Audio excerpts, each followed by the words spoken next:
क्या आपके दिमाग में भी ये सवाल पिछले 3 से 4 दिनों से घूम रहा है? क्या आपको भी लगता है या लग रहा है कि यूजीसी नेट जून 2024 से नेट जेआरएफ एग्जाम का पैटर्न बदलने वाला है? और बदलने वाला है तो ये सब हो क्यों रहा है? क्या हमारा लेवल भी हाई होने वाला है? कंपटीशन ज्यादा होगा या नहीं होगा?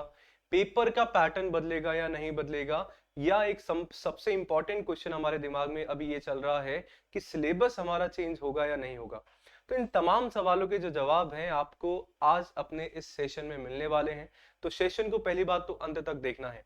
मेरा नाम है योगेश और चैनल है अपना जेआरएफ अड्डा हिंदी मीडियम। तो चैनल पे यदि पहली बार आए हैं, फर्स्ट टाइम विजिट किया है, तो सब्सक्राइब जो है चैनल को कर लेना है, क्योंकि यूजीसी नेट जून 2024 के लिए पेपर 1 और पेपर 2 दोनों की तैयारी बढ़िया तरीके से आपको अपने चैनल पे करवाई जा रही है।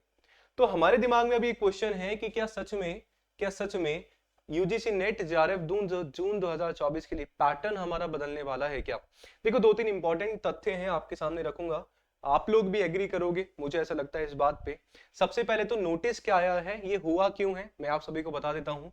आप लोगों को पता भी है ऑलरेडी कि भाई साहब एनटीए के द्वारा आपके जो यूजीसी के चेयरमैन हैं जगदेश कुमार जी, उनके द्वारा बताया गया कि अब से जो है ना क्या होगा, जून 2024 से आपका जो रिजल्ट आएगा उसकी 3 कैटेगरी हमारे पास होंगी। 3 कैटेगरी सर जी, एक तो रिजल्ट आपका जेआरएफ के लिए आएगा, एक रिजल्ट हमारा नेट के लिए आएगा। इतना जो है हमारा अभी तक होता था। अब जो आपका जो रिजल्ट है वो आपका पीएचडी के लिए भी बिल्कुल जो है आपका आने वाला है। तो मतलब 3 कैटेगरी में, 3 श्रेणियों में जो है आप सभी को रिजल्ट देखना पड़ेगा, देखने को मिलेगा। ये सब क्यों जा रहे हैं, इसके पीछे का उद्देश्य क्या है? क्योंकि भैया नेशनल एजुकेशन पॉलिसी की हम लोग बात कर रहे हैं 2020, उसके अकॉर्डिंग ही जो है सारे के सारे आपके चेंजेस किए जा रहे हैं।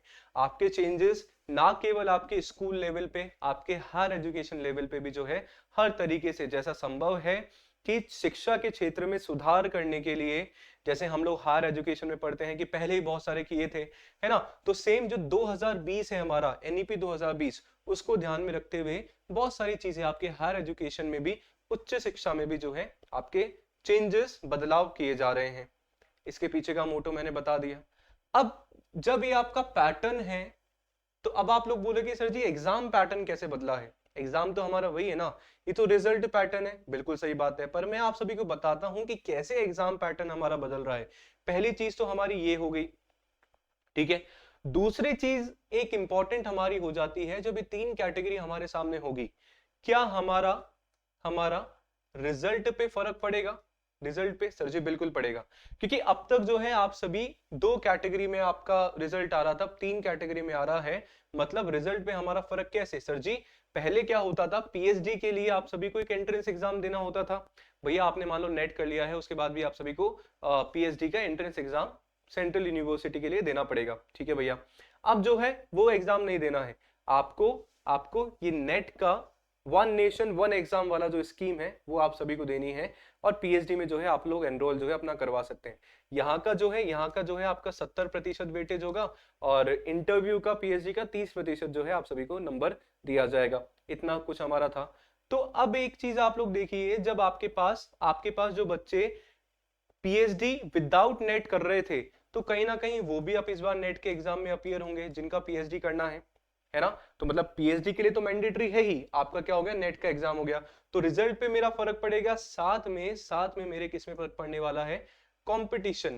कंपटीशन पे भी डेफिनेटली जो है आप सभी का इस बार जो है इफेक्ट पड़ने वाला है, फर्क पड़ने वाला है। क्योंकि आपके ये वाले जो पीएचडी करने वाले जो नए लोग हैं, जो विदाउट नेट जेआरएफ पहले कर रहे थे, वो भी जो है यहाँ पे आ जाएंगे, और कहीं ना कहीं आपका कंपटीशन बढ़ेगा।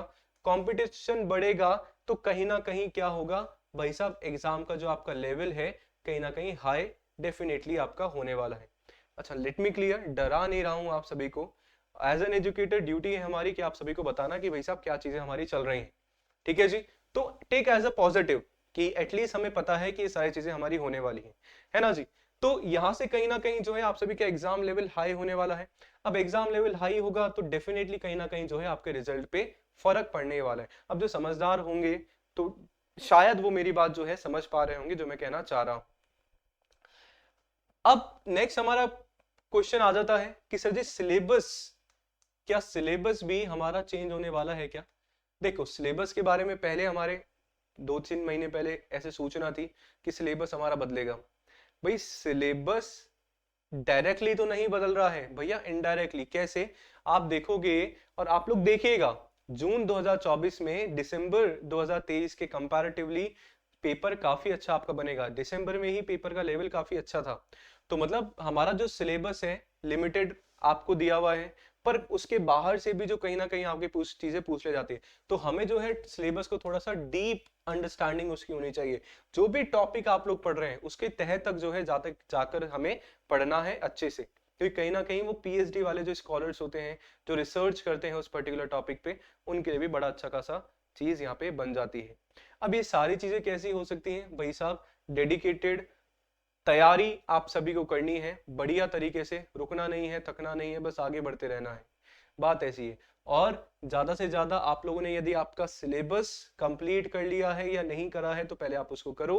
पीवाईक्यूज मैक्सिमम आप लोग सॉल्व करो कंसेप्ट के साथ साथ में। मैक्सिमम जो है आप लोग मॉक लगाना आप लोग लगाएंगे जब आप लोग क्या कर लेंगे, अपना रिवीजन कंप्लीट कर लेंगे।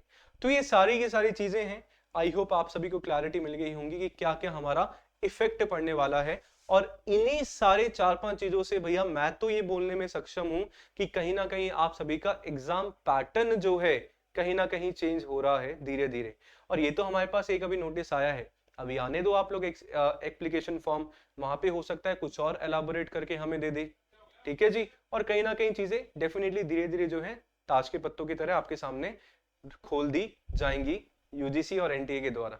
ठीक है जी। तो ये सारी की सारी चीजें हैं, तो आप सभी को समझनी है। आशा करता हूं कि समझ में आ गया होगा। लाइक जरूर कर दीजिएगा सेशन को।